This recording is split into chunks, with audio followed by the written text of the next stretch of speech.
앞서 미중 정상회담에 대해서 짚어봤는데요. 사실 미국과 중국은 다양한 산업 분야에서 패권 경쟁을 이어가고 있죠. 특히 AI 분야는 갈수록 더 치열해지는 것 같아요. 네, 그렇죠. 올 초 등장한 중국의 딥시크, 그다음에 알리바바 QN 이런 것들이 나오고 있는 상황에서 얼마나 기술력이 뒤쳤냐 이러가지고 서로 논쟁이 많이 있습니다. 지금도. 네. 어떻게 패권 경쟁에서 누가 이길지, 우리는 어디로 가야 될지 알아봐야 될 것 같아요. 고민이죠. 네. 네. 엔비디아도 중국으로의 수출을 원하는 이 상황인데 미중 간의 AI 패권 전쟁, 정상회담 후에 조금은 누그러질지 알아보겠습니다. 트러스트 커넥터 윤석빈 대표 모셨습니다. 안녕하세요. 네, 안녕하세요. 네. 반갑습니다. 지금 미중 정상회담 오늘 다들 그것만 관심 가지셨을 것 같은데, 근데 둘 사이에 여러 부문에서 경쟁을 했지만 제일 핵심이었던 건 AI였었죠. 근데 지금 미중 간의 기술 격차가 6개월 정도로 좁혀졌다 이런 얘기들 나오더라고요. 어떻게 보시나요? 6개월이라고 하는 건 약간 상징적 의미인 것 같습니다. 제가 봤을 땐 저는 이제 전에 IBM 오라클에서 미국 기업에서 일을 했었고요. 또 최근에 또 제가 하케통에서 중국 하웨이 본사 담당하는데 사실은 이따 말씀을 드리겠지만 본질적인 부분에서는 6개월 상징적 의미이긴 한데 이제 결론을 말씀드리면 굉장히 많이 쫓아온 건 맞다. 그리고 지금 미국 자체가 GPU라든지 아까 말씀하셨던 인프라 부분은 미국이 앞서 있지만 활용적인 측면이라든지 그리고 데이터의 활용 그리고 연결 융합은 사실 중국이 많이 앞서 있어서 옛날에 이제 뉴욕타임즈에서 얘기했죠. 과거에는 미래를 보려면 실리콘밸리를 가라. 하지만 지금은 미래를 보려면 하웨이를 봐라. 그런 얘기가 있듯이 사실 이건 미국 타임즈 얘기한 거거든요. 그런 것처럼 실질적으로 제가 직접 가서 봤을 때는 6개월이라는 건 더 많이 그만큼 많이 좁혀져 있다라고 하는 게 맞을 것 같습니다.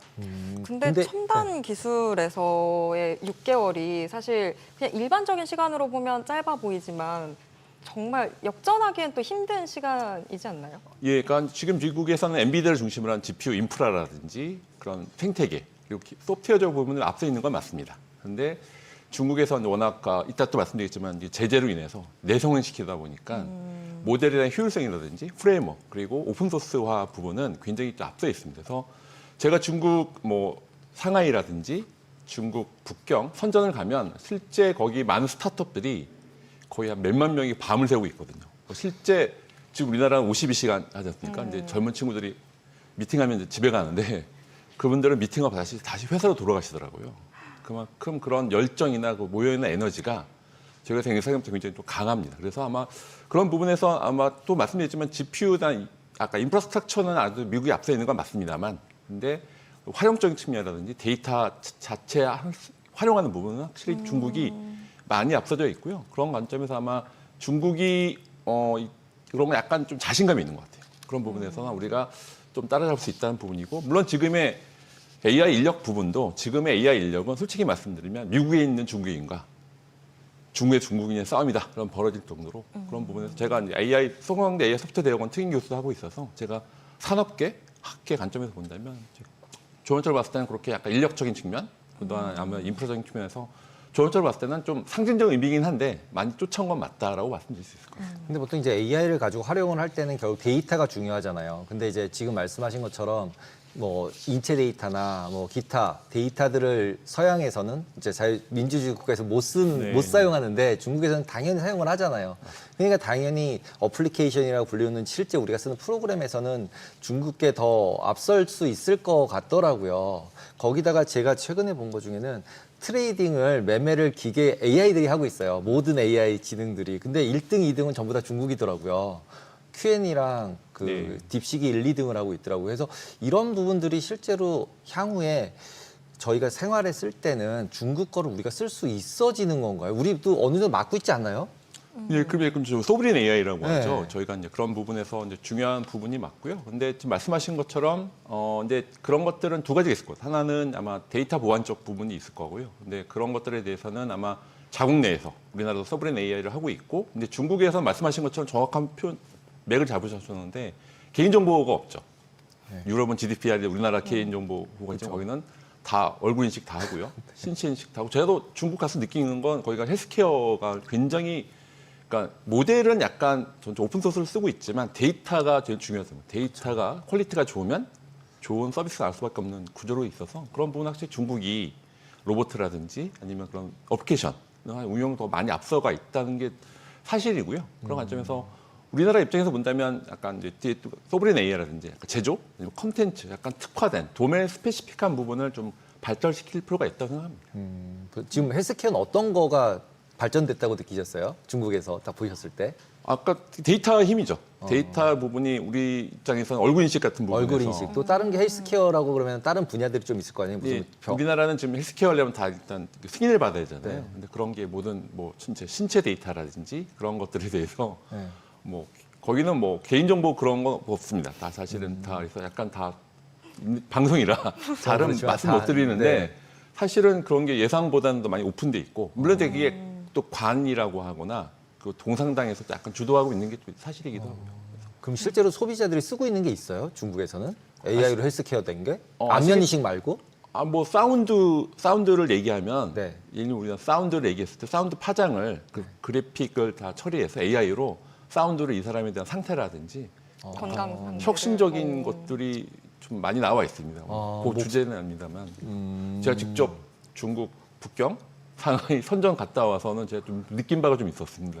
되게 중국 쪽이 되게 발전했나 이런 느낌을 어. 확 저희가 받아서 더 여쭤보고 싶었던 건데 특히 이제 지금 어떻게 보면 젠슨항은 우리나라 와가지고 결국 뭐 삼성, 현대 이제 만나가지고 저희 SK 만나서 결국은 우리는 큰 선물을 줄 거다 이런 얘기를 하고 왔잖아요. 그래서 내일 하잖아요. 그럼 보통 어떤 선물을 줄 거라고 생각을 하세요?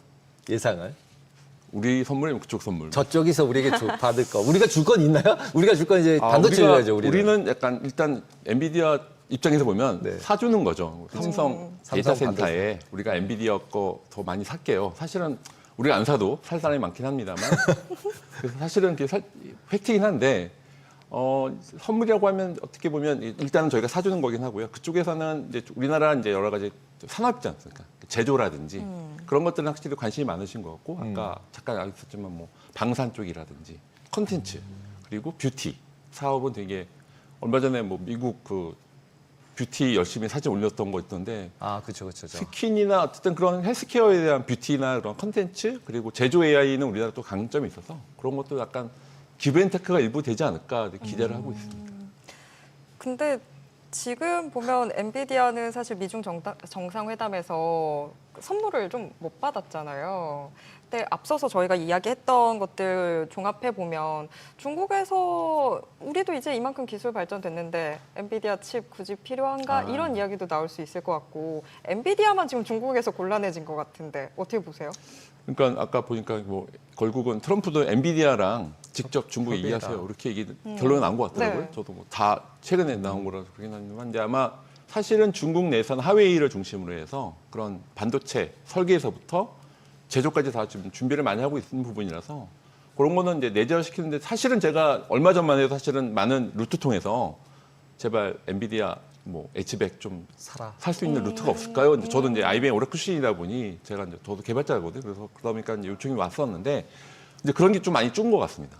그 요청 자체가 몇 개월 전만 해도 어떻게 하면 다른 루트를 할 수가 있을까요? 있었는데 지금은 그런 게 좀 더 많이 줄었다 느껴지고 그리고 아마 엔비디아 관점에서는 아마 중국 일부는 풀어주지 않을까 하는 다음에 그거는 이제 서로 승인을 보이지 않는 뒤에서 뭔가 합의가 있을 수 있는데 아마 근데 생각보다 하웨이는 아마 현재는 탑티어 쪽은 좀 아직 성능 떨어진 건 맞습니다. 그런데 그것들을 딥시크 보셨지만 그걸 최적화시키잖아요. 소프트웨어로. 그렇기 때문에 그런 부분에서는 엔비디아 젠슨왕 입장에서는 당연히 비즈니스맨이니까 더 팔고 싶겠죠. 왜냐하면 데이터 센터의 원래 중국 비율이 20에서 25%였는데 그게 많이 줄었을 수밖에 없는 상태였는데 그런 관점에서 아마 엔비디아는 당연히 CEO는 많이 팔려고 노력할 거고 중국에서는 그러니까 이번에 약간 아까 뭐 표현을 회피했다 표현을 한 것 같은데 네. 본격적인 건 좀 두고 봐야 되는데 아마 지금 이제 중국에서는 내성을 좀 열심히 키우고 있는 건 맞습니다. 그러면 중국 시장을 그만큼 확보를 하지 못하면 엔비디아 입장에서는 한국 시장을 어떻게든 더 많이 잡으려고 하겠네요. 그래서 아까 뭐 삼성이라든지 SK 하이닉스 와서 계속 그런 것들이 이제 세일즈를 하는 부분도 일부 있는 것 같습니다. 근데 왜 이번에 치맥회동 아까 밑에 자막 나갈 때 보니까 치맥회동 한다고 하는데 왜 이재용 회장이랑 정의선 회장만 가고 그 원래 에이펙 지금 주관하시는 분인데 왜 그분은 왜 대표와. 빠지셨을까요? 바쁘신가 보죠. 근데 아무래도 치맥하면서 우리도 워낙 근데 뭐 그쪽에 워낙 교류가 많았던 것 같고 네, 이미 다 알고 상대적으로 있으니까, 상대적으로. 아마 두 분은 젠승모하고는 아마 상대적으로 덜 좀 만난 친분이 친분이 없으니까. 그럴 것 같으면 제 예상컨대. 그럴 수 있겠네요, 충분히.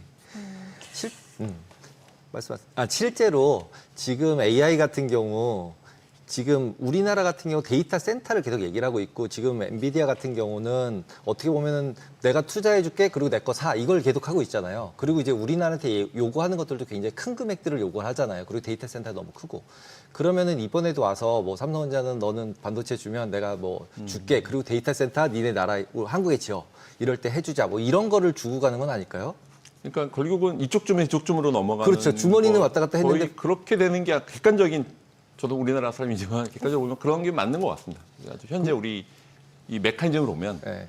이쪽 줌 이쪽 줌으로 넘어가는 건 맞고요. 그럼에도 불구하고 그런 우리 프랙틱스를 많이 해보는 우리나라 분명히 좋은 부분이 있으니까 아마 삼성이나 SK하이닉스 데이터 센터나 우리 쌀들이 이렇게 좀 사실은 그런 그 실제 기술적인 프레임워크도 경험해보고 이게 실전이거든요. 저도 개발 출신인데 AI는 현장에서 배울 수밖에 없는 부분. 아카데믹 할 수 있는 배울 수 있는 게 아니라서 그런 현장의 아마 경험들은 좀 자산이 되지 않을까. 해보지 않으면 할 수 없다. 뭐 이렇게 봐야 되는 거죠.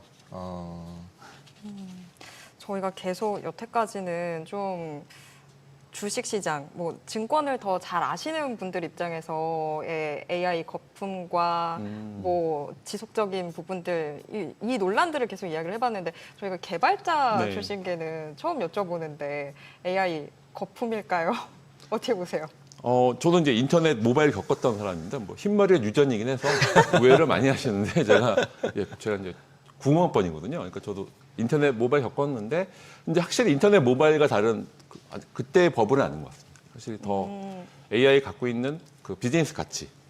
실제 저도 AI 네이티브 시대가 온다는 책을 썼는데 AI 네이티브 시대가 왔을 때 그 임팩트가 크기 때문에 이게 바로 버블이야. 물론 업앤다운은 있겠지만 인터넷 시대의 버블처럼 그렇게 오지는 않을 것 같습니다. 물론 업앤다운은 있겠습니다만 계속 AI들이 주는 임팩트 자체가 워낙 사회적 가치, 비즈니스 가치가 워낙 크기 때문에 이걸 단순하게 버블이야 이렇게 인터넷처럼 버블이겠지라고 얘기는 할 수 없을 것 같습니다. 그럼 할 수 없고 당장 버블이라고 얘기하는 저도 동의하지는 않습니다. 저는 요즘 들어서 드는 생각에 대마불사가 자꾸 생각이 나는 거예요. 그러니까 닷컴 버블도 저도 이제 경험을 했는데 닷컴 버블 때는 그래도 몇몇 회사 정도였는데 지금은 이거는 전 세계가 난리를 치면서 짓고 있고 그다음에 우리나라 뭐 3,500억 불 때문에 이렇게 난리인데 무슨 한 회사가 5천억 불씩 해가지고 데이터 센터를 짓는다 그러는데 이거 뭐 나라도 못하는 거 아니에요? 우리는 국가 전체가 해도 못한다는 얘기잖아요 이미.